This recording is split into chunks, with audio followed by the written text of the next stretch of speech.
Ok, ben ce soir donc, comment dépister une fraude?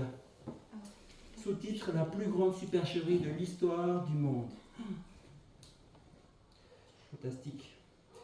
L'une des plus grandes escroqueries jamais réalisées eut lieu vers la fin des années 60. David Stein, brillant jeune peintre français, peignit plus de 400 imitations des pluviomètres, des Picasso, Chagall, Renoir, Van Gogh, etc. Il signa ses chefs-d'œuvre du nom de ses peintres célèbres et les fit passer pour des originaux. C'était des chefs-d'œuvre d'escroquerie. Et ça a bien marché puisqu'il a été tellement un bon imitateur que ses œuvres, qui étaient donc des faux, ont été déclarées authentiques carrément. Et à cette date, seuls 110 de ces contrefaçons ont été détectées et récupérées. Donc David Stein a été arrêté en 1972 et condamné à des peines de prison aux États-Unis et à Paris. Libéré en 1980, mais en prison, il a changé de cœur, il a décidé de peindre sous sa propre signature. Et aujourd'hui, c'est un conférencier, un peintre renommé dans le monde entier. Et dans toutes ces conférences, tout le monde aime bien écouter ces conférences. D'après vous, c'est quoi le sujet de ces conférences? La contrefaçon. Comment détecter une contrefaçon? Je suis sûre, voilà.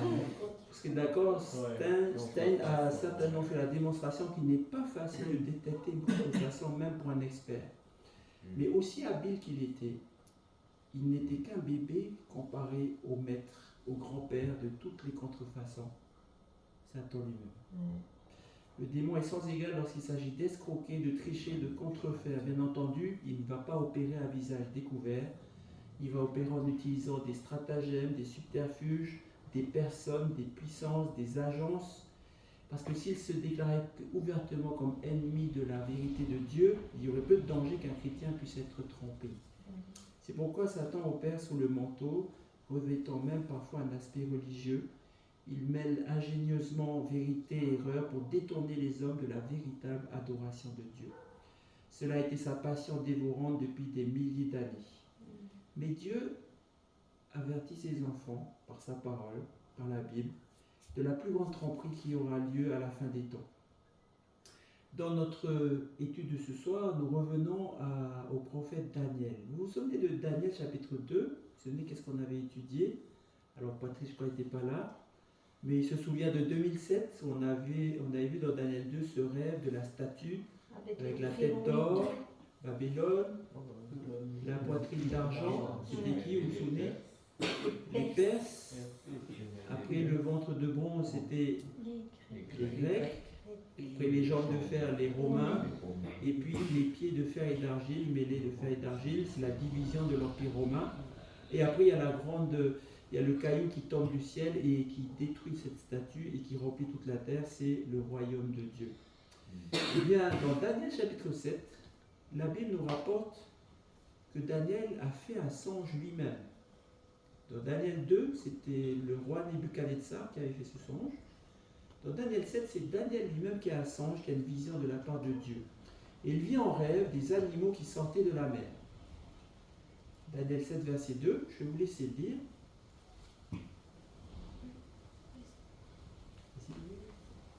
Je regardais pendant ma vision nocturne, et voici les 4 vents des cieux firent irruption sur la grande mer. Ensuite, Les 4 grands animaux, sortirent de la mer, différents l'un de l'autre. donc on voit, c'est une vision étrange, puisqu'il y a la mer, et puis il y a 4 grands animaux qui sortent de la mer. Et on va voir d'ailleurs dans cette vision les symboliques qui sont attachés à ces grands animaux de cette vision. Mais regardons déjà, qu'est-ce que ça signifie, des animaux qui sortent de la mer? Qu'est-ce que c'est que cette mer? Qu'est-ce que c'est que cette grande masse d'eau? Quand vous lisez Apocalypse 17, verset 15, vous avez ce genre de vision aussi. Et il est dit que les eaux que tu as vues, ce sont des peuples, des foules, des nations et des langues. Donc ces 4 grands animaux sortent de la mer, cette masse d'eau, et donc ça symbolise beaucoup de peuples, beaucoup de foules, de nations et de langues. Quand on regarde l'explication de Daniel chapitre 7, verset 17, c'est l'explication donc, ces 4 grands animaux, ce sont 4 rois qui s'élèveront de la terre. Et je vais laisser Christiane continuer à lire. Le quatrième animal, c'est un quatrième royaume qui existera sur la terre. Donc quand vous regardez bien, on dit les 4 grands animaux, ce sont 4 rois. Mais le verset qui est juste après, verset 23, va préciser que quand on parle de roi, ce n'est pas vraiment un roi en tant que personne. Le 4e animal, c'est un 4e royaume. Donc quand on dit roi, ça veut dire en fait des royaumes. Donc ces animaux sortent d'une partie très peuplée de la terre et représentent certaines nations qui allaient paraître sur la scène de l'histoire, qui vont émerger de ces peuples-là. Ce sont des grands animaux spéciaux. Versets 3 et 4, je vous laisse lire, Ben, je te laisse lire.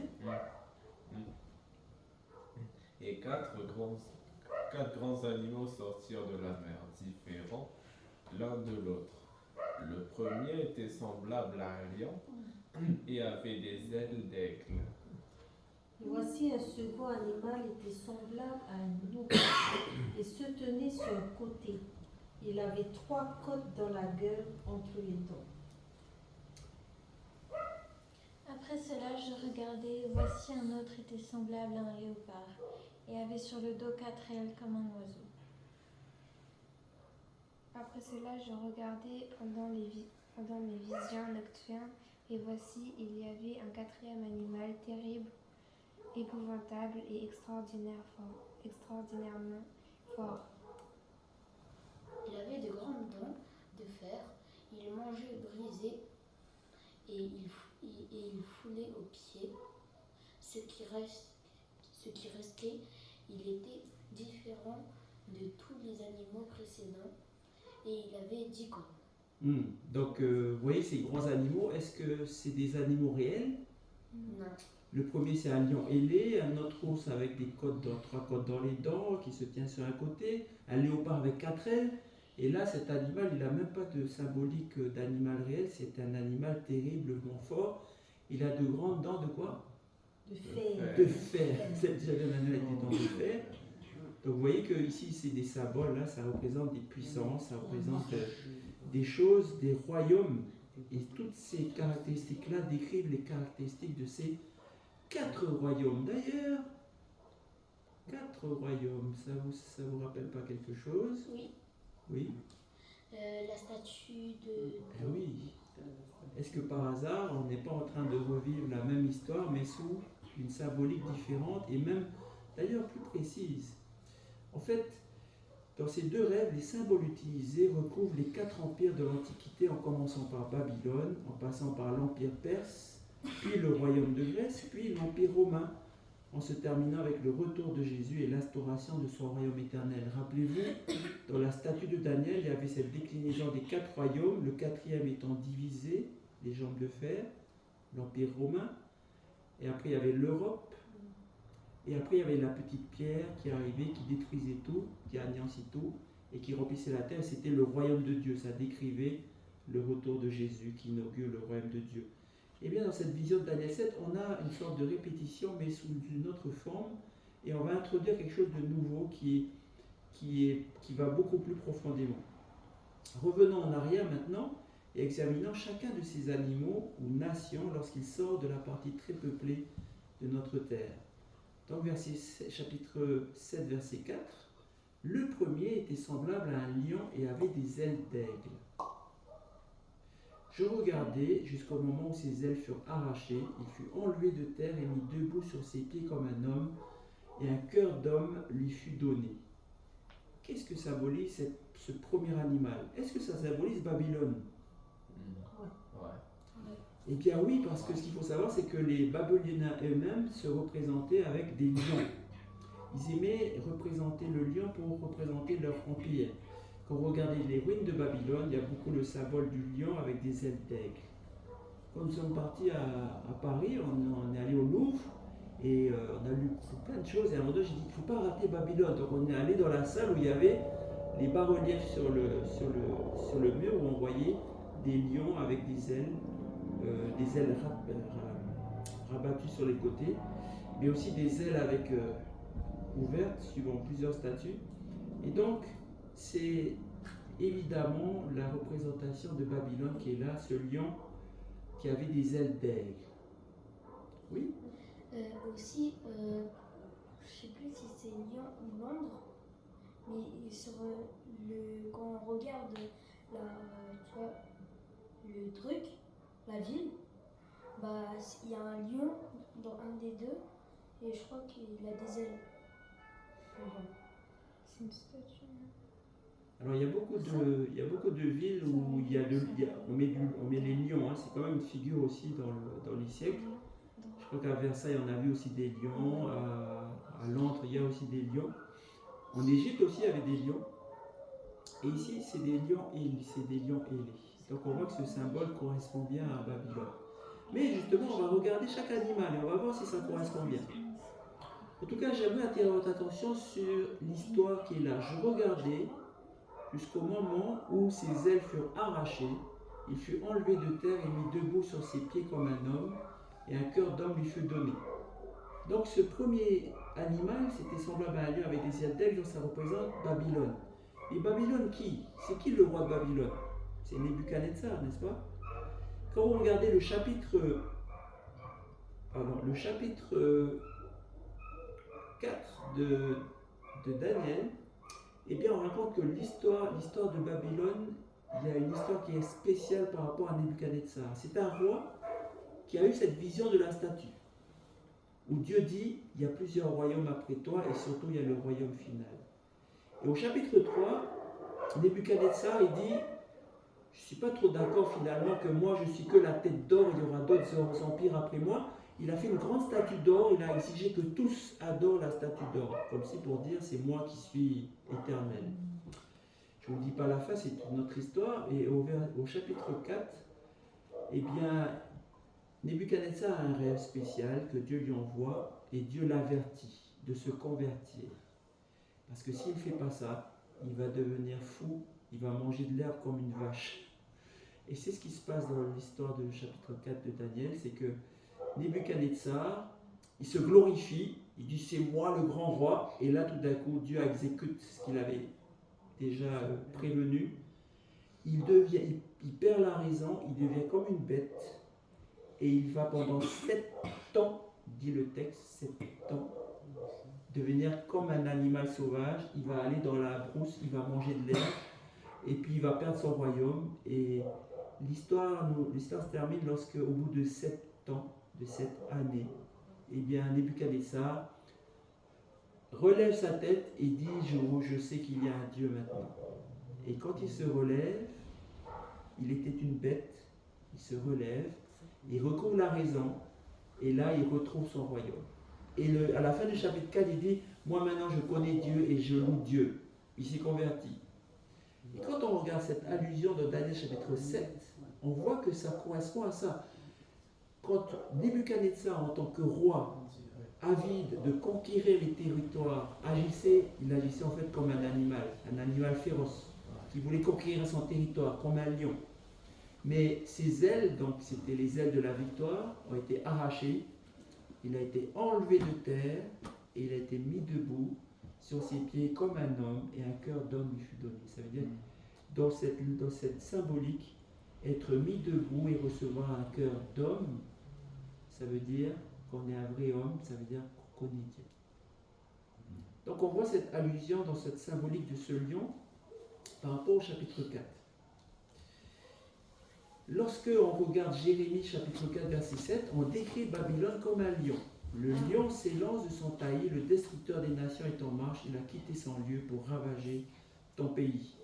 Donc l'orgueilleux roi de Babylone envisageait son royaume pour une durée éternelle. Et apparemment, il n'avait pas pensé qu'il allait être renversé par un autre empire. Mais en fait, l'empire babylonien, on l'avait déjà vu, en 539 avant Jésus-Christ, a été achevé par une attaque de l'empire perse. Le royaume ou l'empire représenté par le second animal, l'ours, ne peut être autre que l'empire médo-perse. Et pourquoi on dit l'empire médo-perse? Parce que c'est un empire au départ perse, mais il y a une nation qui est juste à côté, c'est les Mèdes. Et dans la Bible, vous allez retrouver d'ailleurs l'expression les rois des Mèdes et des Perses. Si vous lisez par exemple le livre d'Esther, vous allez trouver l'inverse, c'est le roi des Perses et des Mèdes. C'est une même royauté, un même empire, mais il y a deux ethnies en fait qui sont l'une parfois suzeraine et l'autre vassale, on appelle ça l'une assujettie à l'autre. Et puis ça varie suivant que le roi de Perse est plus fort, c'est lui qui dirige l'empire, ou alors c'est le roi des Mèdes qui dirige l'empire parce qu'il est plus fort. Et donc il y a une sorte d'alternance dans la vie de cet empire médo-persan. Au départ c'est bien le Perse Cyrus qui a conquis Babylone, mais après il y a cette, comment on appelle, cette bicéphalité où il y a deux têtes en fait. Et donc évidemment c'est ce que nous dit l'histoire, Babylone a été conquis par cet ours. Daniel dit, voici un second animal était semblable à un os et se tenait sur un côté. Il avait 3 côtes dans les dents. Et d'ailleurs, dans la suite du texte, on dit mange beaucoup de chair, vas-y. Et donc, cet os représente cet empire perse qui a englouti l'empire babylonien et qui a étendu son empire sur d'autres provinces. Donc, quand on essaie d'expliquer, mais qu'est-ce que c'est que cet os, cet animal qui est semblable à un os, c'est pas vraiment un os, hein, mais il est semblable à un os, il se tient sur un côté et il a 3 côtes dans la gueule entre ses dents. Qu'est-ce que ça signifie? La Bible ne dit pas ce que c'est, mais les érudits qui ont étudié ces prophéties et l'histoire du Moyen-Orient disent que, eh bien, quand les Perses ont conquis Babylone, ils ont conquis aussi 2 autres grands pays, la Lydie et l'Égypte. C'est les trois grandes conquêtes de l'empire médo-persan. Et quand on lit qu'il se tenait sur un côté, le texte nous dit en fait que c'est un animal qui est déséquilibré. Quand il marche, il est comme ça. Et ça symbolise aussi cette bicéphalité, c'est-à-dire il y a soit c'est les Mèdes qui dominent, soit c'est les Perses qui dominent. Donc on voit que ça correspond bien. Et l'empire perse donc a duré 2 siècles. Et malgré la force et la férocité de celui-ci, parce qu'un ours c'est fort, hein, les guerres quand les Perses faisaient les choses, les Mèdes, c'était puissant, eh bien ils ont été vaincus par un ennemi plus agile qu'eux, c'est-à-dire un léopard. Après cela, je regardais, voici un autre était semblable à un léopard. Il avait sur le dos 4 ailes. Axel, le lion, il avait combien d'ailes? 2 ailes. Le lion, il est. Là, il a 4 ailes. Ça veut dire qu'il est comment? Il est encore plus rapide. Il est encore plus agile. Sur le dos, 4 ailes comme un oiseau. Cet animal avec 4 têtes, la domination lui fut donnée. Quand on regarde l'ordre des empires, après l'empire perse, il y a qui? Rappelez-vous? L'empire grec. Et c'est qui qui a bâti l'empire grec? C'est un général de Macédoine qui s'appelle Alexandre le Grand. Et tous les historiens disent que Alexandre le Grand, en 10 ans, il a fait son empire. C'est une période de temps très courte pour l'époque. Donc Alexandre a volé de conquête en conquête. Il a même été jusqu'aux confins de l'Indus, près de l'Inde. Et après, il s'est fait battre, il est revenu. Mais il avait conquis beaucoup plus de territoire que n'importe quel empire avant lui. Et donc cette guerre très rapide où il a conquis, en plus il a mis la culture grecque partout, eh bien la vision biblique nous décrit cela comme un léopard avec 4 ailes, comme un oiseau. Et cet animal donc était rapide, il a pu battre l'empire perse. Dans le rêve de Nebuchadnezzar, le ventre et les cuisses de bronze de la statue métallique représentaient donc l'empire mondial de la Grèce. Il en est du même du léopard. Alexandre le Grand donc a battu Darius III à la bataille d'Arbélès en 331, devenant ainsi en moins de 12 ans le chef de l'empire le plus vaste que le monde ait connu jusqu'alors. Maintenant, pourquoi est-ce que le léopard a 4 têtes? 4 têtes? Ouais. Parce qu'il avait 4 généraux. Parce que quand Alexandre le Grand est mort, nous dit l'histoire, il est mort, il avait la trentaine quand il est mort d'une fièvre, et donc la bataille de succession a fait rage ensuite. Sa propre famille, mais aussi les généraux, parce qu'il avait beaucoup d'armées. Les généraux se sont disputés la prééminence, et c'est ces généraux, c'est ce que dit la Bible dans Daniel 8, verset 22, 4 royaumes qui s'élèveront de cette nation. Ces généraux ont morcelé l'empire grec en 4 morceaux. Ces 4 généraux s'appelaient Cassandre, Lysimaque, Ptolémée et Séleucus.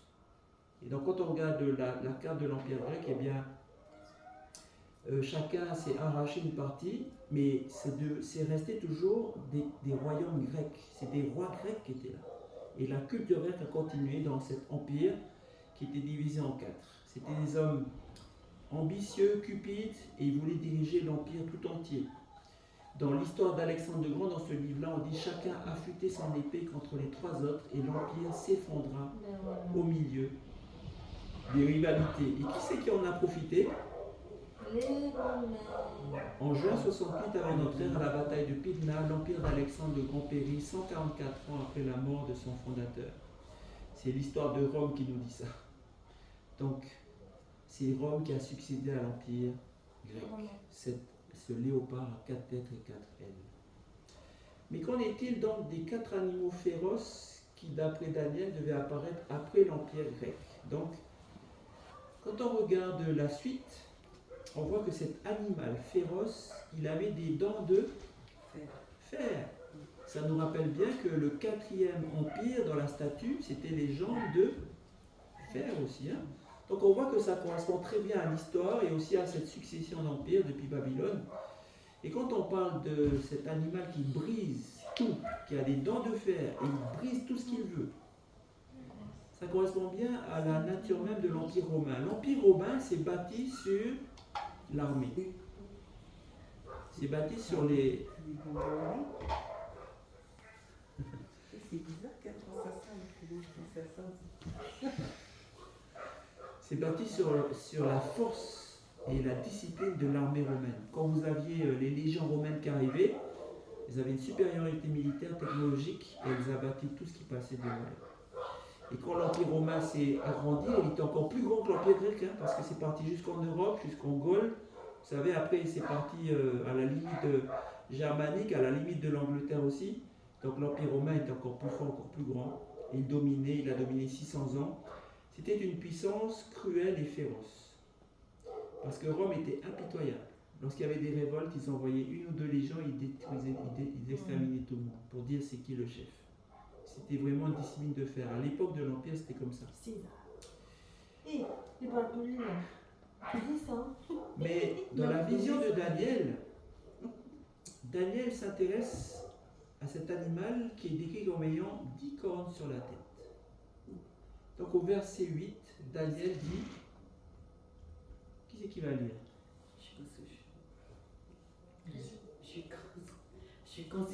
Je considérais les cornes et voici une autre petite corne sortie du milieu d'elle et 3 des premières cornes furent arrachées devant ces cornes. Alors rappelez-vous que dans cette bête féroce qui a des dents de fer, etc., elle a 10 cornes. Et au verset 24, on explique que ces 10 cornes, ce sont 10 rois qui s'élèveront de ce royaume. Donc c'est la division de l'Empire romain qui se prolonge par 10 royaumes différents. Et justement, donc lui, Daniel, son attention a été attirée par cette petite corne qui sortit du milieu de ces 10 cornes, et 3 des premières cornes furent arrachées devant cette corne. Tiens, qu'est-ce que c'est? Alors les 10 cornes qui sont 10 rois qui s'élèveront de ce royaume, l'histoire nous dit tout simplement que l'Empire romain, qui était très très bien établi, partout grand, mais tellement grand aussi, il a commencé à devenir décadent. Il est devenu moins impitoyable. Il y a eu des fusions aussi, des métissages, des choses comme ça. Par exemple, en Gaule, on parle de la civilisation gallo-romaine, parce qu'il y a des mélanges. Et pendant ce temps-là, les tribus du Nord, ce qu'on appelle les tribus barbares, qui venaient des tribus germaniques pour la majorité, ont commencé à s'attaquer à l'Empire romain. Et ils ont ravagé une grande partie de l'Empire romain. Jusqu'à aujourd'hui, ces royaumes barbares qui se sont établis sur le territoire de l'Empire romain ont perduré et ils sont devenus des pays. Et subsistent encore aujourd'hui. Mais ce qui a intéressé vraiment Daniel, c'était cette petite corne qui s'est élevée au milieu de ces nations barbares et qui a arraché 3 cornes pour assurer sa suprématie. Regardez le texte, cette petite corne, elle avait des yeux comme des yeux d'homme. Qu'est-ce que ça veut dire avoir des yeux d'homme? La réponse se trouve 10 minutes avant. On a raconté une histoire où un certain homme qui était un grand conquérant était comme un lion sauvage, un lion féroce, et il a été redressé comme un homme, il a reçu un cœur d'homme. Et ça voulait dire quoi, recevoir un cœur d'homme? Ça veut dire qu'il avait une relation avec Dieu. Donc cette petite corne qui va venir au milieu des 10 cornes des royaumes barbares, après que ces royaumes barbares arrivent, a une vision, des yeux comme des yeux d'homme, une vision par rapport aux religieux, par rapport à Dieu. Et une bouche qui parlait avec arrogance. Ah, ça c'est pas tout à fait cool là. Une bouche qui parlait avec arrogance. C'est quoi l'arrogance? L'orgueil, oui. C'est quand l'arrogance ou l'orgueil? L'arrogance. Ok. Et l'arrogance, c'est quand on ne veut pas admettre que on a tort. Oui. Et qu'on fait toujours pour que c'est les autres qui ont tort et on ne veut jamais admettre. Par exemple, il a jamais tort. C'est aussi la même chose. Voilà, il n'a jamais tort, oui. C'est tout le temps grand. Mépris aussi. Mépris. L'arrogance, c'est se croire supérieur aux autres. Hein. Voilà. C'est un esprit. Et donc il avait une bouche, c'est-à-dire que quand il s'exprime, il parle avec arrogance, comme s'il est au-dessus des autres. Donc moi, Daniel, nous dit Daniel au verset 15, j'eus l'esprit troublé au-dedans de moi, et les visions de ma tête m'effrayèrent. Parce qu'il va continuer à avoir une vision spéciale sur cette petite corne. C'est un royaume différent des autres, et il dit, je vis cette corne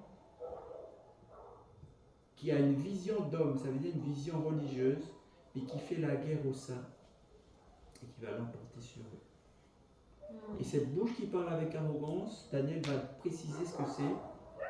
Il prononcera des paroles contre le Très-Haut, et il opprimera les saints du Très-Haut, et il espérera changer les temps et la loi.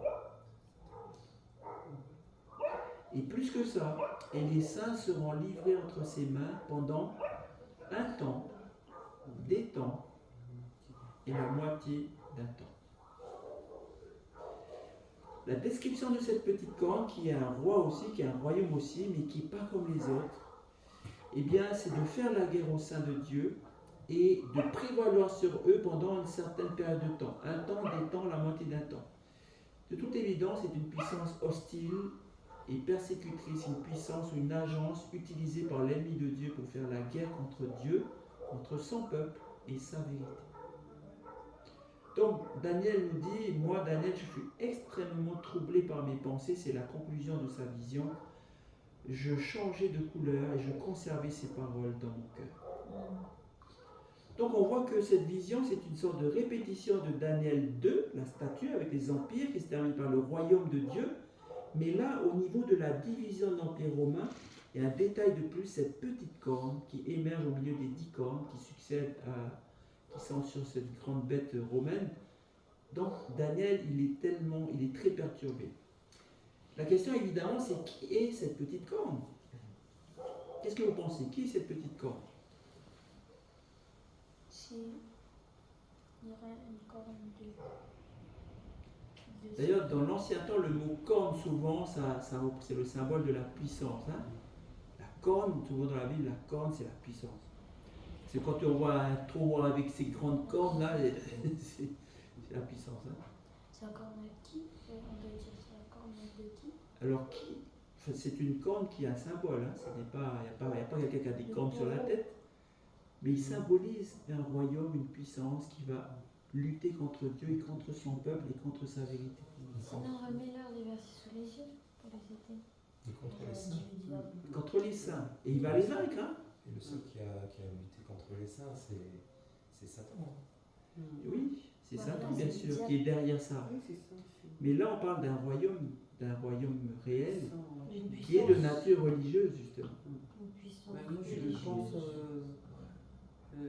Vatican, tout ça. Mm. Moi, je pense comme ça. Hein. Rome. Les trucs de Rome, là, les grands. C'est le Vatican, les trucs des papes, Mm. les grands hommes religieux, quoi. Mm. Eh bien, on va regarder ça. Daniel décrit ce quatrième, revenons, parce que dans la vision, il y a le quatrième animal avec des dents de fer. Évidemment, c'est l'Empire romain. Sur la tête de l'animal, il y a 10 cornes. Et Daniel dit clairement, ces 10 cornes, c'est 10 royaumes qui s'élèveront de ce royaume-là. Donc c'est les 10 nations barbares qui sont implantées dans l'Empire romain, qui disloquent l'Empire romain. Et la petite corne vient après. Ok. Et donc cet animal terrible, épouvantable, extraordinairement fort, il avait 10 cornes, et ça représente 10 rois qui s'élèveront de ce royaume. Donc on répète encore une fois, c'est au lieu que l'Empire romain ait été remplacé par un autre empire, il a été divisé par ces fameuses 10 cornes. C'est la chute de l'Empire romain produisant 10 royaumes plus petits. Et l'histoire nous dit bien que l'Empire romain a été disloqué au fur et à mesure, et le dernier empereur romain a été déposé par le chef ostrogoth Odoacre en 476.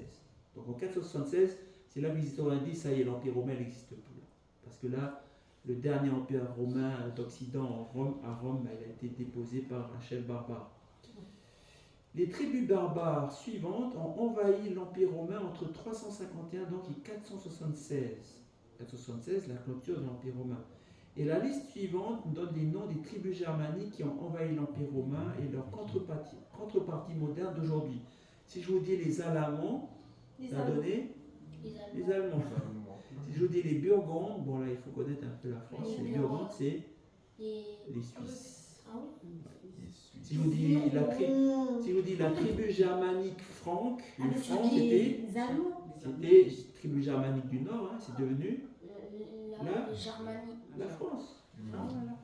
Oui. Les tribus germaniques françaises. La tribu germanique, c'était les tribus germaniques, tout ça. Ils venaient du Nord. La Burganie. Il y en a une qui s'appelait les Francs. Clovis, les Francs, ça donnait la France. Ouais, La Burganie. Les Burgondes, c'était les Suisses. Bulgarie. C'est qui les plus courts? Les Burgondes, c'est les Suisses. Il y a aussi les Lombards. Ceux qui connaissent un peu la géographie. Ça, c'est les grands, les Italiens. Ça, c'est les grands Bretons. mecs, les Lombards. C'est ça, j'allais Alors il y a une région jusqu'à aujourd'hui qui s'appelle la Lombardie, c'est en Italie. C'est les Italiens. Les Italiens. Moi, j'ai plein de copains qui sont bien lombards. Il y a longtemps. On a fait un adulte alors que c'est pas On dit ça, c'est les géants. Les Lombards. Oui, les Lombards, ce qu'on dit pour les géants, comme les grands joueurs de basket. Les Lombards, c'est les Italiens. Il y a une région d'Italie qui s'appelle la Lombardie, c'est au nord de l'Italie. Luigi. C'est bien lombard. Le garçon qui faisait des bêtises. Lombard. Alors si je vous dis les Saxons, ça aussi c'est une tribu barbare. Les Saxons, Les Anglais. vous connaissez les Anglais, Anglo-saxon. anglo-saxons. Il y avait les Angles en Angleterre et puis eux ils sont arrivés, ça donnait les anglo-saxons. Toi, t'as dit saxophone, ça n'a rien à voir. Alors les Suèves, Suédois, non, Les Suisses. Portugais, La Suède. c'est les Portugais, La Suèves. C'est la Après les Visigoths, Les Espagnols. comment tu sais ça toi? Les Visigoths ça donnait les Espagnols, J'ai dit effectivement. au hasard. Les Visigoths. Il y avait aussi les Hérules. N'est-ce pas recul? Et en fait ça a rien à dire parce qu'ils sont disparus. Ah ouais, d'accord. C'est quoi, Là, c'est quoi? je suis en train de parler des 10 nations barbares principales et là je commence à parler de tribus barbares qui ont disparu. Les Hérules, les Ostrogoths. L'Autriche. Les Austronésiens. Alors c'est vrai qu'ils étaient austro dans le sens est, mais ils ont disparu aussi les Ah, ils ont Ostrogoths. disparu. Et il y avait les Vandales. Les Vandales. Les Ils ont Vandales. disparu. Les Vandales c'était un royaume qui était dans le nord de l'Afrique. C'était ça. Ils n'ont pas disparu. Ils étaient basés à Carthagène. Mais ils n'ont pas qui est disparu. devenue Ils sont morts. Tunis. La Tunisie. Les Vandales, Pardon, chérie, t'as dit quoi? C'est qui les Vandales? C'est Les là Vandales, c'est un royaume qui était basé à Carthagène, qui est devenu Tunis aujourd'hui en Tunisie. Mais c'était un royaume de barbares qui écumait la Méditerranée. Encore un qui existe maintenant encore. Là, je le trouvais. Ah, toi, t'aimes bien, tu as dit. Ah, c'est un Donc jeu. je vous ai parlé des 10 tribus barbares qui étaient les principales et je vous ai parlé des 3 qui ont disparu. Ça correspond à ce que la prophétie Les Ostrogoths. a annoncé. Les Les Vandales. Hérules, les Ostrogoths et les Vandales. Donc la petite corne devait accéder à une grande puissance après les 10 cornes ou divisions de l'Empire romain. Les 10 cornes, ce sont 10 rois qui s'élèveront de son royaume, c'est l'explication de Daniel. Un autre s'élèvera après eux et il abaissera 3 rois. Et bien quand vous regardez l'histoire, les Hérules, en 496 de notre ère, les Hérules furent détruits avec l'aide de l'empereur Zénon. Un autre empereur Justinien extermina les Vandales en 534, puis brisa le pouvoir des Ostrogoths en 538. Et c'est à cette époque que Justinien promulgua un décret établissant l'évêque de Rome ce qu'on appelle aujourd'hui le pape, comme chef religieux de la partie occidentale de l'Empire romain. Daniel avait aussi prédit que la petite corne serait différente des autres royaumes. Il sera différent des premiers, nous dit le verset 24. Est-ce que le royaume de l'évêque de Rome est différent des autres? Certainement, puisque les autres puissances étaient des puissances politiques, mais la petite corne, ça a succédé à l'Empire romain, c'est une continuation de l'Empire romain. Vous avez la chrétienté qui s'est établie à l'époque. Vous savez, nous sommes dans les années 400 et quelques, 500 après Jésus-Christ. Les premiers chrétiens étaient persécutés à mort dans l'Empire romain 1er, 2e siècle. 3e siècle, 4e siècle, ça a commencé à se normaliser parce que l'empereur romain est devenu chrétien, l'empereur Constantin. Et 5e siècle, 6e siècle, donc les années 400 et 500, c'est là que la religion chrétienne était une religion officielle de l'État romain, était très tolérée, au contraire, elle était encouragée, il y avait beaucoup de gens qui étaient chrétiens. Et là, c'est l'empereur Justinien en 531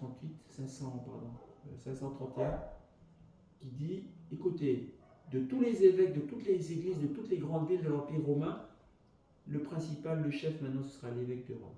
C'est celui qu'on appelle aujourd'hui le pape. Mais quand on regarde les différentes, on va dire, interactions entre l'évêque de Rome et les différentes puissances politiques de l'époque, on s'aperçoit que les 3 nations barbares dont on a parlé, les Hérules, les Ostrogoths, les Vandales, c'était des nations qui avaient accepté le christianisme aussi, parce que le christianisme est essaimé dans tous les royaumes, dans tous les endroits, mais ils avaient une particularité, c'est qu'ils ne reconnaissaient pas Jésus comme le Fils de Dieu. Ce qu'on appelle l'hérésie arienne.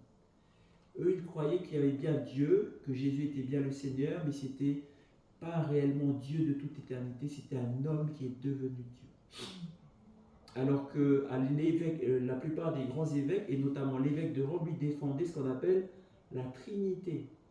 Dieu, Père, Fils et Saint-Esprit. Vous avez ça dès les premiers siècles du christianisme, des gens qui mettent en doute que Jésus est le Fils de Dieu.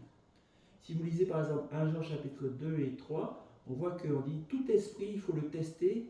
L'esprit qui dit que Jésus est venu en chair, c'est celui qui est de Dieu. Celui qui dit le contraire, c'est-à-dire que Jésus n'était pas venu d'en haut pour être un homme, c'est l'esprit de l'Antéchrist. Et donc il y a déjà une controverse à l'époque de l'apôtre Jean, et cette controverse va enfler jusqu'à ce que certaines nations rejettent ce dogme de la Trinité. Et donc l'évêque de Rome, nous dit l'histoire, a commencé à expliquer à certains rois, à Justinien et à d'autres, que il faut quand même faire quelque chose avec ça. Et l'histoire nous révèle aussi que les prêtres chrétiens qui étaient dans ces pays, de ces 3 nations barbares, certains ont été persécutés, puisqu'ils enseignaient, conformément à la parole, baptisez-les au nom du Père, du Fils et du Saint-Esprit. Et là, les gens de ces pays-là n'étaient pas d'accord, ils se faisaient persécuter. Donc il y a une lutte d'influence qui s'est faite, et finalement ce qui s'est passé, c'est que ces 3 nations barbares ont disparu par cette influence de l'évêque de Rome, qui fait que le frère Justinien, notamment, a envoyé son général qui s'appelait, j'ai oublié le nom de ce général, Bélisaire, pardon. Eh bien, il a attaqué les Vandales, il a exterminé Carthagène. Puis l'empire vandale a disparu. Les Ostrogoths, ils ont attaqué Rome en 535, 537. C'était le siège de Rome, et Bélisaire est arrivé avec son armée, il a fait plier l'armée des Ostrogoths en 538. Et c'est comme ça que l'évêque de Rome a eu vraiment la main mise sur la chrétienté. C'était lui le chef de l'église chrétienne. Daniel a indiqué une caractéristique identifiant cette puissance. Parce qu'à partir donc, de ces années 500 et quelques, c'est là que l'évêque de Rome n'a plus d'opposition à son pouvoir ecclésial religieux. La prophétie, en fait, nous disent les réformateurs protestants du XVIe siècle, eux, ils ont étudié la prophétie, ils sont arrivés à la même conclusion que Christian. Ils ont dit cette petite corne, finalement, on l'identifie comme étant l'église romaine catholique, pas au début, mais surtout pendant le Moyen-Âge. Parce que pendant le Moyen-Âge, c'était le centre de l'autorité chrétienne, et pour maintenir cette autorité, ils n'hésitaient pas à envoyer des gens au bûcher. Ils n'hésitent pas à torturer les gens et à faire usage de la force pour préserver l'unité chrétienne. Et l'Inquisition. L'Inquisition en Espagne notamment, avec Torquemada. Mais pendant tous les siècles, en fait, il y a eu une sorte d'interaction entre le pouvoir religieux chrétien, basé à Rome, et le pouvoir séculier, c'est-à-dire politique, avec la force de l'État pour contraindre les gens ou pour veiller aux intérêts de l'Église. Il y a eu cette sorte de collusion entre l'Église et l'État. À toutes les époques, ça a été comme ça. Mais lorsque Daniel va nous parler de ça, il va nous dire « Je vis cette corne faire la guerre aux saints et l'emporter sur eux, et les saints seront livrés entre ses mains. » Quand on regarde l'Église du Moyen-Âge, on voit très bien que dès qu'il y avait une voix dissonante dans l'Église, tout de suite l'Église va arriver, va mettre terme à ça. Et quand on regarde dans l'Église chrétienne comment elle a évolué, on a parlé de ça, je crois, l'autre fois, mais on va en parler encore plus dans les prochaines études. Eh bien, l'Église, au niveau de l'histoire, on a parlé du sabbat, si vous vous souvenez, on a parlé d'autres choses, on a parlé du baptême aussi. Petit à petit, les choses, l'Église chrétienne, qui était unique, qui était unie par cette hiérarchie basée à Rome. Vous savez, quand on parle de hiérarchie, ça vient de l'Empire romain. Le triangle, là, il y a quelqu'un en haut, l'empereur, puis ça descend comme ça. La structure jusqu'à aujourd'hui de l'Église romaine, elle est comme ça aussi. C'est une prolongation de la structure hiérarchique romaine. Et le pape lui-même est appelé le pontife, n'est-ce pas? Le mot pontife vient de la religion romaine traditionnelle. Il y avait deux pontifes à l'époque. Et le mot pontife, c'est établir un pont avec les puissances, avec les dieux. Donc il a hérité aussi de ce titre. On voit que tout ça, c'est une sorte de continuation de la religion païenne qui a été un petit peu convertie dans le christianisme. Il y a beaucoup de formes qui appartiennent à ces choses de Rome. Donc quand on regarde, comme on a dit tout à l'heure, Patrice disait l'Inquisition, on parle aussi des croisades. Vous savez que les croisades, c'est le pape qui dit il faut aller reconquérir le tombeau de Christ. Et à tous ceux qui vont y aller, même les plus grands fous, les plus grands criminels, les violeurs, les assassins, si vous y allez avec l'armée pour aller reconquérir le tombeau de Christ, je vous promets que vous aurez le paradis. C'est comme ça que les croisades étaient motivées. Mais derrière tout ça, il y a des motivations géopolitiques, il y a des motivations de guerre de civilisation. Et les croisades, quand vous regardez ce que c'est, moi, je ne cite plus ça dans mes études, mais parfois je citais avant, le récit des croisades, quand les croisés arrivent à Jérusalem, ils font la guerre, ils arrivent à vaincre ceux qui étaient là, après ils exterminent tout le monde. Et le texte de témoignage, c'est nous étions tellement ivres de bonheur d'avoir conquis le sang du Christ, d'avoir détruit tous ces incroyants, et c'était des montagnes de cadavres. C'est un truc de fou, c'est pas chrétien du tout. Mais on voit pendant le Moyen-Âge surtout, croisade c'est 800, 1100 aussi, c'est comme si l'être humain a vraiment pris le dessus dans l'église chrétienne. Non, mais c'est démoniaque. L'église politique, c'est la politique. On va parler aussi d'un esprit magnifique. Je me souviens, Patrice, quand j'étais à l'INSA, la première fois que j'ai parlé avec mes camarades, ils m'ont dit « Quoi, tu crois en Dieu, toi ?» Je dis « Oui, bien sûr. » « Ah, mais Dieu, c'est pas possible. Mais Jean-Marc, tu sais bien que c'est pour ça qu'il y a eu toutes ces guerres de religion, ces millions de morts en Europe. Nous, on ne croit pas à ça. Ils ont été marqués par rapport à cet héritage de guerre de religion. On parle par exemple des Huguenots, des Vaudois, des Albigeois. Ce sont des gens qui, à un moment donné, dans l'histoire, dans les 12e, 13e, 14e, 15e, 16e siècle, ont cherché à revenir à la Bible. Ils lisaient la Bible, ils ont traduit la Bible parce que la Bible n'était pas accessible à tout le monde, ils traduisaient la Bible dans leur propre dialecte. Les Vaudois avaient traduit la Bible dans leur propre dialecte et ils mettaient des petits morceaux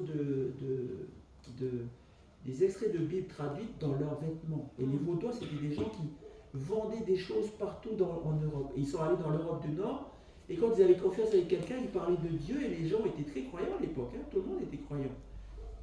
Et ils sortaient leur petit truc de la Bible, ils disaient ça c'est ce que dit la Bible, c'est ce que dit la Bible. Et ils faisaient ça de manière, on va dire, sous-marine, de manière un petit peu subway, comme on dit en anglais, en souterrain. Et ça existait pendant 10 siècles, parce que dès qu'on les trouvait, ces gens-là, ils étaient traduits en justice, ils étaient exécutés. Au bûcher. Mais aussi, Oui.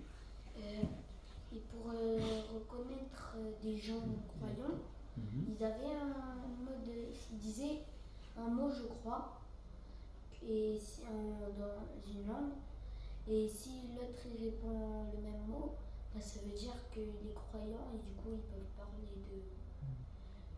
Je sais plus c'est quoi. Alors, je crois que c'est Maranatha, ça c'était les J'ai premiers jamais siècles du vu dans la christianisme. Dans la Bible. Dans la Bible. Tous. Et donc, quand on regarde un petit peu l'histoire de l'Église, alors l'Église, Dans la Bible, non, il s'est trompé. Dans la Bible, il a dit dans la Bible. Il a dit plein de mots. Ah, j'ai cherché la Bible, mais il n'arrivait plus à dire la Bible. quand on regarde l'histoire de l'Église chrétienne, l'Église chrétienne, c'est bien le support de l'Évangile. Hein. Il ne faut pas non plus tout noircir. C'est que l'Église chrétienne, c'était bien le support de l'Évangile pendant tous ces siècles. Mais c'est comme s'il y a une puissance qui est rentrée dedans, qui a dévié beaucoup de choses. C'est ça. Et ça a donné des massacres, des choses qui ne sont pas chrétiennes. C'est ça. C'est ça. Donc les martyrs ont beaucoup été brûlés sur le bûcher. Au début, les chrétiens, c'était eux les martyrs, mais pendant les siècles de la domination romaine, de l'Église romaine catholique pendant le Moyen-Âge, ben, il y a eu beaucoup de sang qui a été versé par rapport à ça aussi. Pardon. Oui. Concernant ça, c'est juste une parenthèse. Tous les. Comment on dit ça là, les juifs qui se disent. Qui parlent au nom de Allah là, et qui font du mal, là, ils viennent de quel. Alors c'est des musulmans. Hein. Ah, c'est des musulmans là, Oui. qui parlent. Ah là, c'est Voilà. Ouais, parce que les Par exemple, les attentats de World Trade Center, c'est musulmans. Hein. Leur prophète c'est Mohamed et leur dieu c'est Allah. qui dit rien de En quelques mots, l'islam est arrivé 600 ans après Jésus-Christ. Ah, ouais. Un prophète s'appelle Mahomet, qui selon le Coran est proclamé le 7e prophète, c'est le dernier prophète qui fait vraiment la révélation. 6e c'est Jésus, Issa, qui n'était qu'un prophète, qui n'était pas le fils de Dieu, selon le Eux, ils Coran. le voient en prophète, Jésus. Ah oui, oui, oui. Et dans le Coran, ils disent même que Issa va revenir à la fin des temps pour détruire les méchants. Ils savent que Issa va revenir. Hein. Jésus va revenir. Il y a des choses qui sont similaires, mais il y a des choses qui sont fondamentalement différentes. Ils savent. Mais oui, c'est Jésus, c'est Issa. C'est Issa. Donc, mais donc, le phénomène des musulmans, c'est 622 après Jésus-Christ. Ça vient bien après. Hein. Et après, ils ont conquis le nord de l'Afrique. Après, ils ont conquis l'Espagne aussi. Ils ont fait des avancées un peu au Moyen-Orient. C'est une autre histoire. Ah, ça, c'est... Mais là, on parle bien, parce que là, la prophétie nous aiguille bien. Hein. On est bien dans la succession des 4 empires, babyloniens, Mèdes et Perses, Grecs. L'Empire romain, les 10 tribus barbares, 3 qui sont enlevées, parce qu'il y a cette petite puissance qui est différente des autres, mais qui fait beaucoup de choses. Hein. Qui va attaquer, qui va faire la guerre aux saints. Les saints seront livrés entre ses mains. Donc on parle aussi de la guerre de 30 ans, c'est-à-dire qu'il y a eu une opposition entre les pays qui avaient adopté le protestantisme et le catholicisme. Il y a eu le massacre de la Saint-Barthélemy, si vous connaissez. Beaucoup de choses qui se sont passées parce que les protestants, dans les années 1600, eux, ils ont cherché, 1500 et 1600, ils ont cherché à revenir à la Bible. Et quand on revient à la Bible, on compare avec l'église chrétienne majoritaire de l'époque, ça ne correspond pas sur certains sujets. Et les protestants, ils sortent d'où en fait? Protestant, c'est Martin Luther, c'était un moine à l'époque, en 1531. C'est un moine qui a fait son cheminement avec Dieu. Comme il lisait beaucoup la Bible, il a compris par exemple que... Mais c'est une histoire passionnante quand vous lisez les premiers réformateurs. Martin Luther, c'était un moine. Hein, et il se posait toujours la question, comment je peux être sûr d'être sauvé? Parce que ma vie, je suis un gros pécheur. Et puis c'est pour ça qu'il était moine. Il voulait consacrer sa vie à être avec Dieu. Mais il avait toujours cette pensée, est-ce que vraiment je suis pardonné? Est-ce que vraiment je suis sauvé? Et qu'est-ce qu'il faut faire pour que je sois sauvé? Un jour, il se promène en forêt, il y a un éclair qui tombe à côté de lui, il a cru qu'il allait mourir. Et là, ce jour-là, il a vraiment demandé à Seigneur, si j'étais mort, je ne sais même pas si je vais aller en enfer ou pas, demandé à Dieu. Et il étudiait la Bible, c'était un érudit. Hein. Il étudiait la Bible. Et il enseignait aussi. Il est tombé sur l'évangile, sur l'épître de Paul aux Romains, qui dit, si nous ne sommes pas sauvés par les œuvres, nous sommes sauvés par la grâce de Jésus. Et là, ça a complètement révolutionné sa vie. Il a compris une chose, c'est que ce n'est pas tout ce qu'on fait qui fait qu'on mérite le salut. Et donc lui qui était dans cette logique, qui était héritée de plusieurs siècles hein, de religion, pour dire il faut faire ça, il faut faire les sacrements, il faut faire ceci, il faut faire cela, il faut faire les pèlerinages. Et certains même allaient jusqu'à se fouetter pour souffrir comme Christ, pour mériter le salut. Et lui, là, tout de suite, tout d'un coup, il a vu ça, il a dit, c'était la lumière qui est sortie du ciel pour lui. Il a dit, ah, ça y est. Maintenant, je sais que si je confesse mes péchés en Jésus, que Jésus m'accorde sa grâce, c'est tout ce qu'il y a à faire. Je suis sauvé, je suis libre. C'est plus simple. C'est lui le fondateur de ce qu'on appelle la réforme. Mais donc lui, il enseignait à ses étudiants à Wittenberg en Allemagne. Et un jour, il y a un envoyé du pape qui est parti dans toutes les régions d'Europe pour ramasser de l'argent pour bâtir les cathédrales. Et c'était quoi le moyen de ramasser de l'argent? C'est que le pape de l'époque, selon la théologie de l'époque, selon ce que disait l'Église de l'époque, avait dit, quand on part, quand on meurt, soit on va au paradis, soit on va en enfer, soit Dieu est tellement bon pour nous, on va aller au purgatoire. Et on va être purifié suivant notre niveau de purification nécessaire avant d'aller au paradis par le feu. Et là, ce que le pape avait dit, c'est que lui, il est le représentant de Dieu sur terre et il a des prérogatives spéciales. Et une de ses prérogatives, c'est d'écourter le temps de séjour dans le purgatoire. Et il vendait, donc il avait, le pape de l'époque avait signé ce qu'on appelle des indulgences. C'était des papiers officiels signés par le pape qui disaient celui qui détient cette indulgence, il a une remise de purgatoire de 10 ans, 20 ans, 50 ans, 5 ans. Et suivant la durée, ça coûtait plus ou moins. Du coup, c'est que les riches. Plus ou moins cher. C'est ce qu'on appelle. C'est ce qu'on appelle le commerce des indulgences. Et donc, cet envoyé du pape allait dans toutes les grandes villes, allait faire la publicité de ça. Et beaucoup de gens, justement, ne connaissaient pas la vérité de Dieu sur qu'est-ce qui se passe à la mort. Ils croyaient ces choses-là. Vous imaginez quelqu'un, imaginez, voilà, c'est courant dans la vie. Hein. Je suis un enfant qui est né dans un foyer avec papa qui est alcoolique, qui tabasse maman. Okay? Tout le monde va à l'église quand même. Hein. C'est comme ça, c'est courant. Hein. Et quand papa meurt, moi j'aime papa. Où est-ce qu'il est, papa? Il est en enfer, au purgatoire. Et là, moi j'aime tellement papa que je vais acheter ce truc-là pour que papa passe moins de temps au purgatoire. C'est très, comment dire. En fait, c'est du chantage. C'est très sensible, c'est très, très délicat. Et les gens, ils croyaient à ces choses-là. Et puis en plus, ils n'avaient pas lu la Bible. Oui, ils ne connaissaient pas la Bible. Ils ne savent pas lire, il n'y a Ils pas écoutaient ce qu'on leur d'école. disait. Et vous voyez, dans l'histoire de Martin Luther, lui, il dit, il connaissait une certaine jeune fille, jeune femme qui s'intéressait aux Écritures. Enfin, il la connaissait en tout cas. Et là, quand il a vu arriver l'envoyé du pape avec toute la délégation, il a fait un truc sur la voie publique, la place publique pour dire voilà, machin, il a vu ça et il a vu cette jeune femme donner tout son argent pour avoir cette indulgence. Et là, il a été révolté. Et là, il a dit c'est pas possible. On peut pas avoir ce genre de truc où c'est Jésus qui nous sauve par sa grâce et maintenant on va faire du commerce pour les gens qui sont dans le purgatoire. Non mais il était complètement révolté de ça. Et quelques jours plus tard, il a placardé sur la grande porte de l'église de Wittenberg ce qu'on appelle les 95 thèses. C'est 95 phrases ou plusieurs phrases sur certains sujets pour contester certains points enseignés à son époque dans l'église chrétienne. Ces 95 thèses, le dimanche tout le monde a vu, et lui il dit l'église dit ça, et même des fois il disait le pape dit ça, mais voilà ce que dit la Bible. Il a contesté plein de points. Et là tout le monde s'est dit waouh, mais il a raison en plus. Et tout le monde, il est devenu populaire, et là la hiérarchie de l'église commençait à. C'est arrivé jusqu'à Rome, et là ça a commencé le grand débat avec Martin Luther. Enfin, c'est intéressant de connaître l'histoire, hein, mais je ne vais pas aller plus loin parce que sinon on va prendre du temps. Mais ça a commencé comme ça. Et Martin Luther, lui, son but, c'était de dire on revient à la Bible. Parce que ce que vous dites, ce que nous on enseigne, ce que notre tradition d'église dit, il y a des choses très bien, il y en a d'autres choses. C'est complètement à l'envers de ce que dit Dieu. Et Martin Luther a eu un procès, il y a eu des débats, et en fait, les princes allemands ont enlevé Martin Luther parce qu'ils ont eu vent qu'on allait l'assassiner. Et pendant qu'il était enlevé, il était au fin fond de la Bavière, là, dans un des châteaux des princes allemands. Parce qu'à l'époque, l'Allemagne il y avait un roi, c'était Charles Quint. Et puis les vassaux, c'était les princes allemands, mais chacun avait sa juridiction. Hein.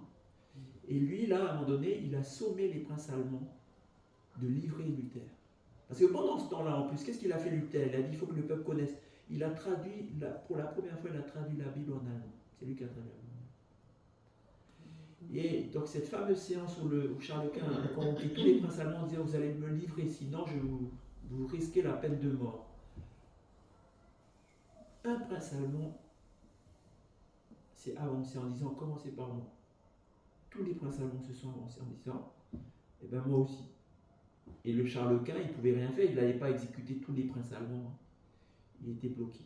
Et c'est ça qu'on appelle la protestation des princes allemands. C'est de là que vient le nom protestant. Mais le vrai nom, c'est la réforme protestante. Parce que Martin Luther a dit on revient à la Bible. Et plus de gens l'ont écouté. La Bible en allemand s'est propagée. Et puis finalement, au bout de plusieurs années, beaucoup de villes allemandes, beaucoup de princes allemands ont pris parti pour la réforme de Luther. Donc ça a commencé comme ça le protestantisme. Ensuite, il y a eu beaucoup d'autres leaders qui ont continué à aller sur la Bible et ils ont redécouvert les choses. Mais on aura une étude là-dessus, en fait, sur cette réforme protestante qui a redécouvert les vérités de la Bible pendant l'histoire et comment ces différents mouvements religieux ont abouti. Mais bref, on va revenir dans Daniel. Pardon, je suis un peu ému à chaque fois que je parle de ça. Parce que quand même, il fallait le faire de s'opposer à tout ce système-là, il fallait être courageux. Hein. Et puis quand on voit en fait, lui il était révolté parce qu'il dit c'est pas possible, on est en train d'exploiter la crédulité des gens. C'est pas ce que Dieu a dit. Et un Écossais d'ailleurs, un siècle ou deux plus tard, a dit carrément, il a dit attendez, le pape avait le pouvoir d'écourter le nombre d'années des gens dans le purgatoire, mais pourquoi il n'a pas fait ça gratuitement? C'est ça qu'il a dit. Je ne sais plus comment il s'appelle cet Écossais, mais il a écrit ça pour dire vraiment c'est révoltant. C'est l'amour de Dieu. Si le pape a le pouvoir de faire ça, il n'a qu'à écourter très vite tout le monde. Et au contraire, il faut vendre ça pour avoir des sous pour bâtir les cathédrales. Toutes les cathédrales d'Europe, la majorité ont été construites avec ça. Partiellement avec cet argent. C'est ça que le Vatican il est riche. Ouais. Voilà, c'est l'histoire. Hein. Et encore une fois, il ne faut pas, ce qu'on appelle, c'est un proverbe qui dit, il ne faut pas jeter le bébé avec l'eau du bain. Il ne faut pas non plus haïr l'église catholique romaine. Hein. C'est l'histoire, ça s'est passé comme ça. Et l'église, elle est riche aussi parce que il y a beaucoup de gens qui cèdent tout leur bien à l'église. Donc il y a beaucoup d'héritages qui... Le Vatican, c'est la plus grosse agence immobilière au monde. Tout à fait. C'est énorme. Je ne sais pas si vous avez eu l'occasion d'aller à Lourdes. À Lourdes, il y a un système, il y a une boutique. Maintenant, c'est tout. Je ne sais pas si vous avez déjà fait. On est allé en 92. Voilà. Il y a une boutique et il y a marqué que Tout tu achètes. Oui, voilà. les bougies, plus la bougie elle brûle, plus ta prière elle porte. Et tu as des bougies, ça va de la petite bougie comme ça à la bougie qui est comme ça, à plus de 150 euros. Ça, c'est tout Et en bas, il y a marqué on accepte la carte bleue. Voilà, on accepte les sous des. Donc là, tu te dis, mais. Du commerce. Voilà, c'est tout Quand commerce. on voit quand Jésus est mort sur la croix pour donner la grâce de Dieu, et on fait ça, Et on voit ça. voilà, c'est... Voilà. Voilà. C'est un peu la même chose que quand ici un peu excité dans le temple, là, quand il a tout cassé les. Oui, Ouais, Il a il s'est mis en colère. Voilà, il s'est mis en colère. Alors, moi, je ne vais pas juger, mais on peut constater quand même. Oui, on constate ça. Et encore une fois, moi j'aime bien quand même dire une chose. Hein. C'est l'Église catholique romaine qui a porté l'Évangile pendant tous les siècles. Il ne faut jamais oublier ça. Mais à l'intérieur, il y a quelque chose qui a été dégradé, qui a été dévié.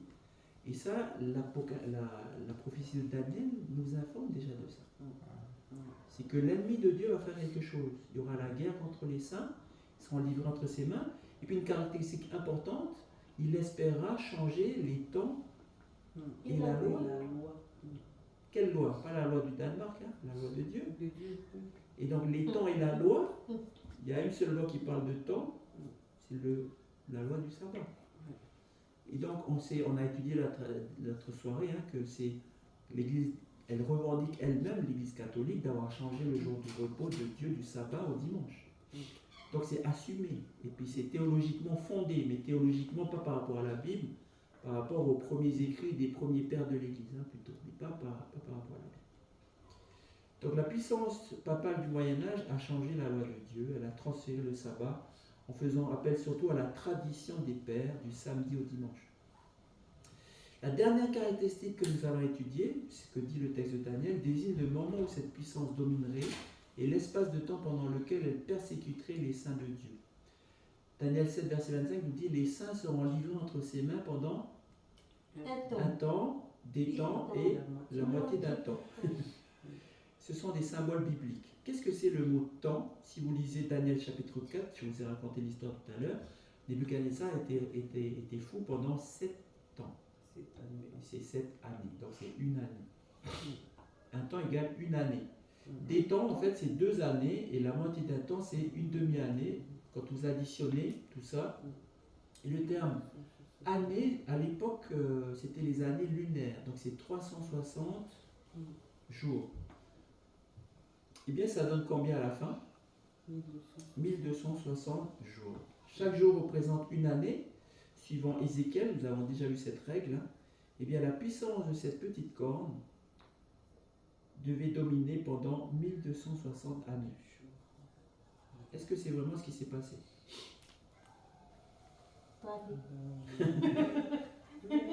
Eh bien, la troisième puissance des Ostrogoths, ils étaient venus attaquer Rome dans les années 530 et quelques. Et c'est le général Bélisard qui les a boutés hors de Rome en 530. Et c'est à partir de là que les Ostrogoths les a poursuivis ensuite. Puis c'est là que les Ostrogoths ont commencé à disparaître. Donc l'année 538, c'est l'année du siège de Rome où le général Bélisard a défait les Ostrogoths. C'est à partir de là que les 3 nations ariennes, c'est-à-dire qui professaient que Jésus n'était pas le Fils de Dieu, Dieu lui-même, ont été mis en place.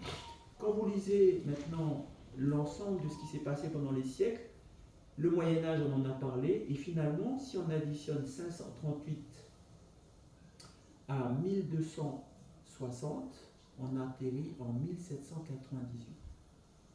Et là, qu'est-ce qui se passe en 1798 ? Là, je demande un peu aux enfants. 1789, qu'est-ce que c'est 1789 ? La Révolution française. La Révolution française. C'est quoi en fait ? C'est quoi qui s'est passé à la Révolution française ? Encore appris ça en histoire. Oui. C'est la culture G de M. Pigaudy et Sherman à la télé. C'est la royauté qui est tombée pour faire preuve à la démocratie. Pour faire place à la démocratie. À la démocratie. Il y a le jour avec le drapeau français. Avant, c'était le système médiéval avec les rois, les sujets, et ils avaient droit de vie et de mort sur tout le monde. Comment étaient appelés les pauvres, on va dire, c'était le tiers-état. Pourquoi le tiers-état ? Parce qu'il y avait 2 autres tiers. Le premier tiers, c'était les nobles, la royauté. Et le deuxième tiers, c'était qui ? C'était le clergé. Il y avait 2 classes de privilégiés à l'époque, les nobles et le clergé. Et quand il y a eu la Révolution française, non seulement ils ont coupé la tête au roi Louis XVI, ils ont astiqué tous les nobles, mais ils ont astiqué aussi le clergé. Ils ont incendié les monastères, les églises, ils ont brûlé la Bible. Donc c'était une révolte aussi contre les abus du clergé. C'était ça aussi la Révolution française. Et là, qu'est-ce qui s'est passé ? Lorsque les autres nations autour de la France, qui étaient croyantes, l'État était croyant, c'était la Bible, c'était la religion chrétienne, qu'est-ce qu'ils ont fait ? Ils ont attaqué les Français pour venir rétablir la royauté et la religion chrétienne. Parce que les révolutionnaires français ont annulé la semaine de 7 jours qui parle de la Bible. Ils ont mis la semaine de 10 jours. Ils ont annulé la Bible, ils ont annulé la foi, ils ont annulé Dieu. Et la réaction des pays autour, c'est attaquer la France pour rétablir la royauté et aussi la religion chrétienne. C'est de là que vient l'hymne français. Bon, c'est un peu de culture générale. Quand on dit aux armes citoyens, c'est pourquoi ? C'est pour défendre la Révolution française contre les nations autour qui voulaient rétablir la royauté et la religion chrétienne. Une fois qu'ils n'ont pas réussi à le faire, il y avait un petit général corse qui a réussi à avoir des victoires dans ses marins. Il s'appelait comment ? Napoléon. Et quand il a vu qu'il commençait à bien réussir, il s'est dit, maintenant je vais aller conquérir l'Europe. Et quand il a conquis l'Europe, il y avait toujours des interactions avec qui ? Avec le pape Il a commencé à dire au pape, tu sais, c'est toi qui vas me consacrer empereur, tout ça. Il s'est autoproclamé empereur, il a pris la couronne de la main de l'évêque, de l'archevêque pour mettre sur sa tête lui-même. Et à un moment donné, il a dit, moi j'en ai marre du pape. Il a envoyé le général Berthier à Rome, et le général Berthier a fait prisonnier le pape en 1798. Si vous regardez les annales historiques, c'est rigolo pour Patrice, j'ai vu moi des archives où c'est le moniteur de Paris qui disait, eh bien, on a porté un coup fatal à cette idéologie destructrice qu'on appelle la religion chrétienne. Et les chrétiens ne vont plus jamais être en France. Et c'est fini pour eux, c'est la fin. Parce que même le Vatican, il a été... Parce que le général de Napoléon a fait prisonnier le pape Pie VI, je crois qu'il s'appelait. Et quelques mois plus tard, en prison, il est mort. Et à Paris, on se réjouissait de ce que la religion chrétienne était éteinte. C'est ce qui s'est passé. Mais en fait, la prophétie nous donne une autre version. La prophétie nous dit, c'est à partir de ce moment-là que la mainmise de l'Église catholique romaine a cessé sur les nations d'Europe. C'est à partir de 1798. Et c'est comme ça qu'il y a eu la liberté de conscience. C'est comme ça qu'il y a eu, en 1905 en France, par exemple, la loi de séparation entre l'Église et l'État. Parce qu'avant 1905, c'est l'Église qui parlait au président de la France pour dire il faut faire comme ça, comme ça, comme ça. La loi de 1905, c'est pour dire non, l'État est indépendant de l'Église et tout le monde a le droit d'avoir son propre culte sans être influencé par une Église. C'est ça la loi de 1905.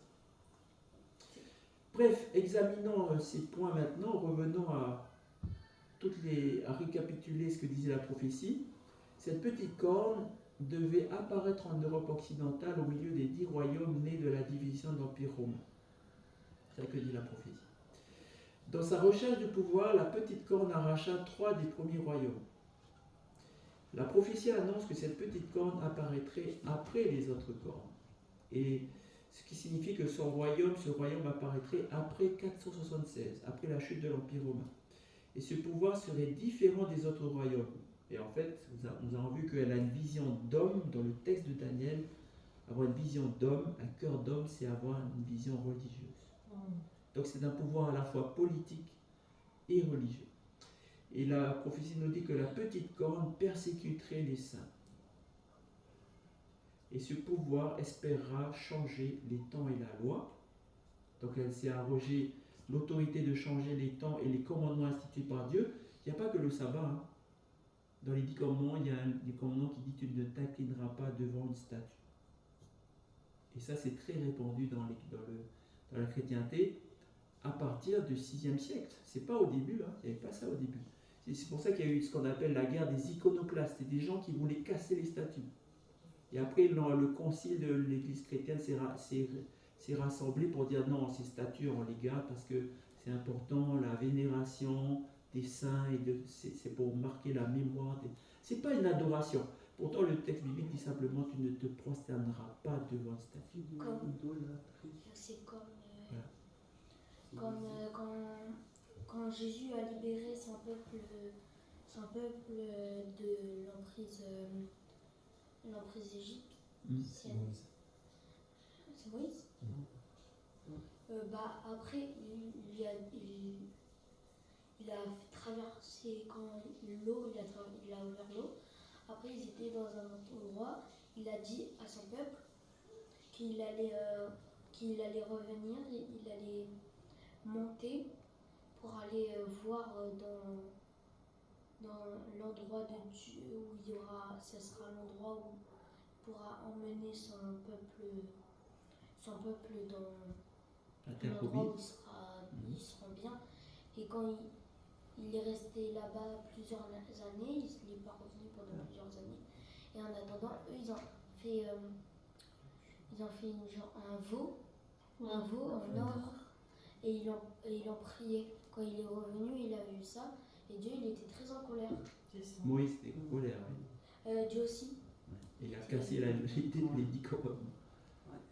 Et ce veau d'or, en fait, Aaron qui avait fait ce veau d'or avec l'or des Israélites, il a dit Israël, voici ton Dieu. Il voulait absolument voir quelque chose pour adorer Dieu. Et c'est ce veau d'or qu'il a. Donc il n'y a pas que le sabbat, il y a aussi d'autres choses. Il y a bien d'autres choses, mais on ne va pas mettre tous les détails ce soir.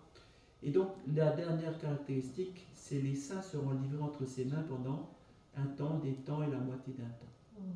Le calcul de 1260 ans, il faudrait que je prenne le temps de vous montrer dans l'Apocalypse, peut-être après, on va voir ça après. Mais c'est bien le calcul, il est bon à 1260 ans.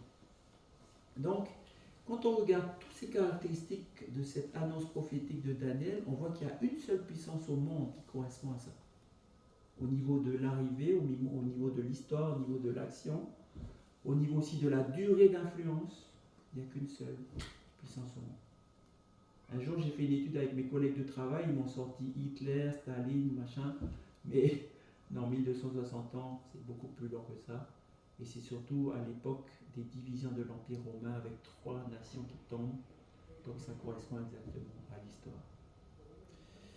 Donc tout ça, c'est très inquiétant. C'est pour ça que Daniel, il est abasourdi par la vision, il n'est pas bien, il est troublé, hein, parce qu'on lui dit en fait qu'il y aura une guerre contre les saints, il y a une puissance qui va vaincre les saints et ça va durer 1260 ans. Il y a de quoi être dérangé, hein, pour dire, oh. Pourtant c'est le peuple de Dieu, pourtant il y a des saints de Dieu, ils ne vont pas réussir à vaincre, ils vont être vaincus. Donc on voit qu'à la fois l'Église chrétienne, elle a perduré dans l'histoire, il y a eu ces dérives-là, mais il y a quand même un noyau qui est dedans. C'est de l'Église chrétienne quand même que viennent les réformés, Martin Luther et les autres, pour retourner à la Bible. Et ça, c'est prédit déjà implicitement, parce que c'est un temps limité pendant lequel les saints vont être livrés entre ses mains. Ce qui veut dire qu'après, ça va changer. Mais il y aura d'autres études, vous allez voir, c'est fabuleux l'histoire prophétique. Maintenant, faisons un bond en avant, vers le point culminant de cette grande prophétie de Daniel. Parce que c'est vrai que c'est sombre l'annonce, mais en fait ça se termine en beauté pour le peuple de Dieu. Pendant que Daniel voyait en vision les puissances de ce monde lutter pour s'emparer de la domination politique et religieuse, son attention fut soudain attirée de la terre vers le ciel. Lisons le verset 9. C'est Émy va lire. Je regardais pendant que l'on plaçait des trônes, et l'ancien des jours s'assit. Son vêtement était blanc comme la neige, et les cheveux de sa tête étaient comme de la laine pure. Son trône était comme des flammes de feu, et les roues comme un feu ardent. Peut-être Naomi va continuer. Un fleuve de feu coulait et sortait devant lui, 1000 milliers de cerveaux, et 10 000 millions s'éteignaient en sa présence. Les juges s'assirent et les livres furent ouverts. Donc on est dans le jugement. On a déjà étudié ce texte-là. Hein. On voit le jugement dans le ciel. Et là on voit que Daniel a une vision sur les 4 animaux, sur les 10 cornes, sur la petite corne, sur la guerre au sein. Et il a aussi cette vision d'un jugement dans le ciel où Dieu est assis sur son trône. Il est appelé l'ancien des jours. Dieu est entouré de ces 1000 milliers, ces 10 000 millions dans le ciel, les livres sont ouverts. Et Dieu, en fait, dans ce passage, Dieu est en train de juger le pouvoir de la petite corne qui avait persécuté les saints. Et on voit aussi au verset 26, lorsqu'on explique ce que c'est ce jugement, puis il viendra, donc on voit la guerre aux saints. Daniel 7, verset 25, il espérera changer les temps et la loi, il va vaincre les saints pendant un temps, des temps, la moitié d'un temps. Et puis viendra le jugement, et on lui ôtera sa domination qui sera détruite et anéantie pour toujours. Et Daniel va voir un événement très spécial et très beau se réaliser après que le Père prenne sa place sur son trône et que le jugement est prêt à commencer. Je regardais pendant mes visions nocturnes, et voici sur les nuées des cieux arriva quelqu'un de semblable à un fils de l'homme. Il s'avança vers l'ancien des jours, et on le fit approcher de lui. Qui est ce majestueux personnage appelé le Fils de l'homme, qui se présente devant le juge éternel?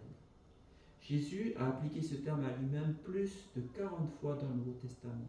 À ses disciples étonnés, il déclara: le Fils de l'homme doit être livré entre les mains des hommes. Ils le feront mourir, le 3e jour il ressuscitera.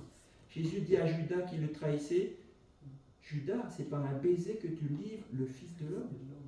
L'expression le Fils de l'homme, quand Jésus utilise ça dans le Nouveau Testament, c'est pas pour rien, c'est parce que dans l'Ancien Testament, dans Daniel 7, on dit qu'il y a un homme et un personnage semblable au Fils de l'homme qui s'avance vers l'ancien des jours dans le jugement final. C'est de lui, bien sûr, qu'on parle. Jésus vient à ce jugement pour représenter tous les pécheurs qui l'ont accepté comme avocat et médiateur. Et en tant qu'avocat, il n'a jamais perdu son procès, parce qu'il a donné toute sa vie sur la croix pour tous les pécheurs repentants. La Bible nous dit que les juges s'assirent et les livres furent ouverts. Ces livres contiennent toutes nos actions, bonnes ou mauvaises. Il y a aussi les occasions que Dieu nous a offertes et comment nous avons répondu. Lorsque nous avons accepté Jésus, alors nous avons notre nom écrit dans le livre de vie. Jésus s'avance, déclare que nous sommes avec lui, qu'il est notre sauveur, que sa mort couvre tous nos péchés. Et ce jour-là, notre nom est enlevé des registres. Et c'est les mérites de Jésus qui prennent notre place sur ces registres-là. C'est la vie sans péché de Jésus qui est mise à notre nom. Et c'est bien ça ce que dit la Bible. Nous aurons la vie éternelle non pas parce que nous avons fait quelque chose, mais grâce à ce que Jésus a fait. Ce que Jésus a fait sur la croix, ce que Jésus fait dans notre vie quand on le suit. Et Daniel, donc, il a à la fois cette vision historique qui prédit qu'il y aura des grandes perturbations, des persécutions, une guerre contre les saints. Il a aussi cette vision dans le ciel, on voit ce jugement qui dit, après ce temps-là, après ces 1260 années, après ce un temps des temps, la moitié d'un temps, vient le jugement dans le ciel, qui va précéder le retour de Jésus sur les bénédictions.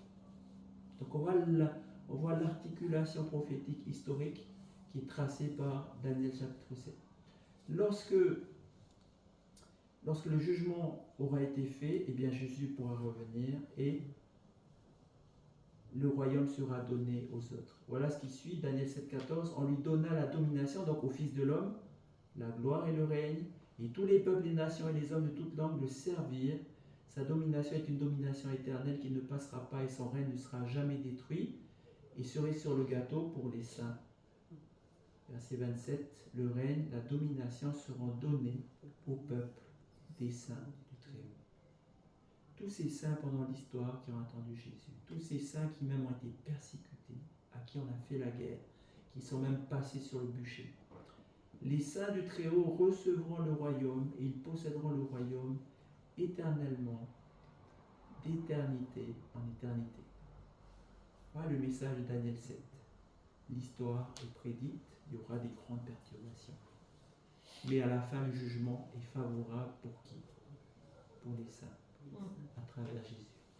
C'est ça la bonne nouvelle. Donc vous voyez qu'aujourd'hui, quand on retrace le déroulement historique, on a parlé l'autre jour de 1844, là on parle de 1798, c'est la fin des temps. À partir de ces moments-là, le jugement dans le ciel commence.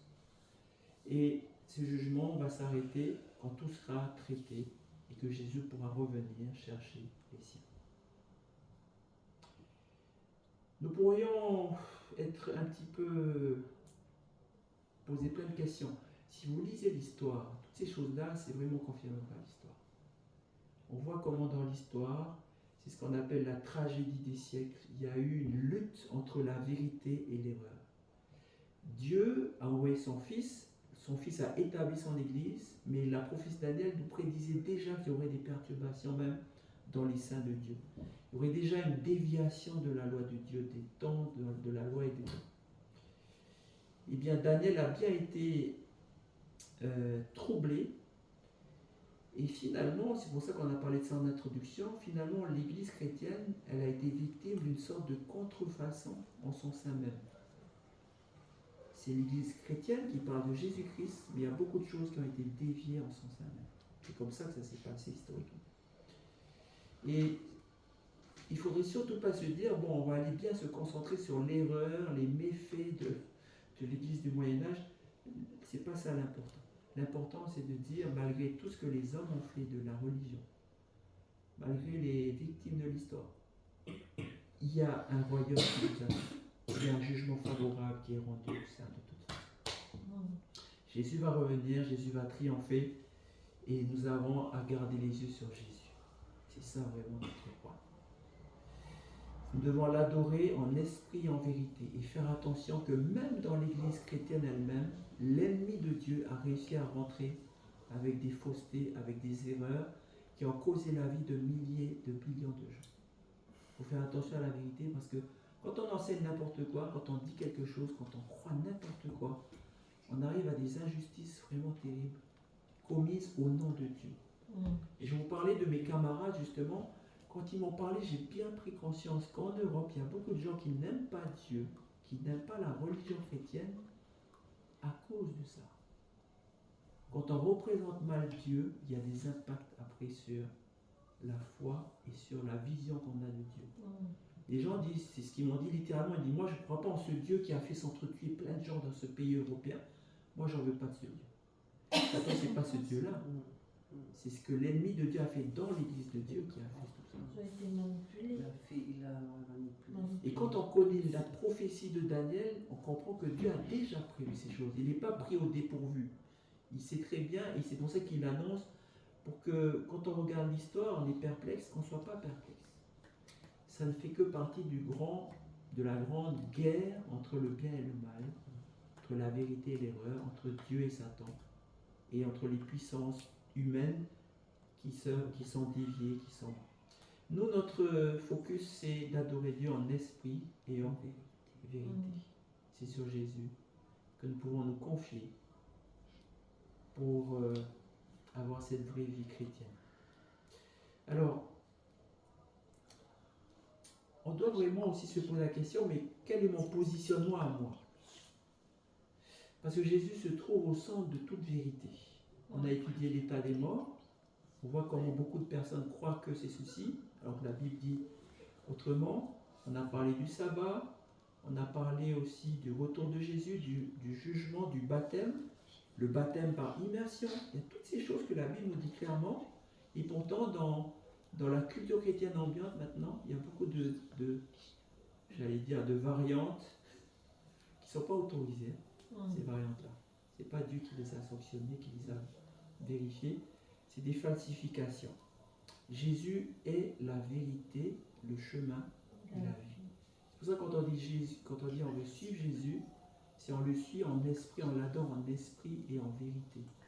Parce que le maître de la non-vérité, c'est l'ennemi de Dieu, justement. Dès le jardin d'Éden, il est là. Et à chaque fois, il va être là pour perturber les saints de Dieu, les enfants de Dieu, soit en les persécutant, soit en leur proposant une variante de ce que Dieu dit, qui va les conduire dans l'impasse, dans le péché, et dans beaucoup de troubles. La question pour nous ce soir, puisque la Bible nous révèle ces choses, est-ce qu'on veut suivre Jésus dans toute sa vérité? Et cette décision est importante pour nous parce que l'appel de Dieu, c'est de le suivre dans toute sa vérité. Et bien alors que vous réfléchissez à ça, vous pourriez dire à Jésus, je veux garder mes yeux sur toi. Je vous invite à prier pour terminer notre étude. Notre Dieu, notre bon Père qui est dans le ciel, nous voulons encore te remercier de cette étude impressionnante, qui est, comme je disais en introduction, qui est un steak dur à manger, mais c'est pas pour rien que tu l'as mis dans ta parole et que tu as réservé ces choses pour ceux qui te cherchent, pour ceux qui veulent comprendre ta parole. Te remercions parce que ta prophétie nous éclaire sur notre passé et sur notre avenir aussi. Tout ce que tu as dit, c'est ce qui s'est passé dans l'histoire de l'Église, dans l'histoire des nations. Et ce que tu nous dis aussi, c'est qu'il y a un royaume qui nous attend en Jésus, que nous n'avons pas à avoir peur, nous n'avons pas non plus à critiquer ce qui s'est passé dans l'histoire. Nous avons juste à constater que tu avais dit vrai dans ta prophétie et donc que tu dis vrai aussi pour ce royaume qui arrive devant nous. Aide-nous à nous baser sur Jésus-Christ, qui est le chemin, la vérité et la vie. Et bénis chacun de nous, bénis nos familles, à t'adorer toujours plus, en esprit et en vérité. Te prions au nom de Jésus. Amen. Amen. Amen.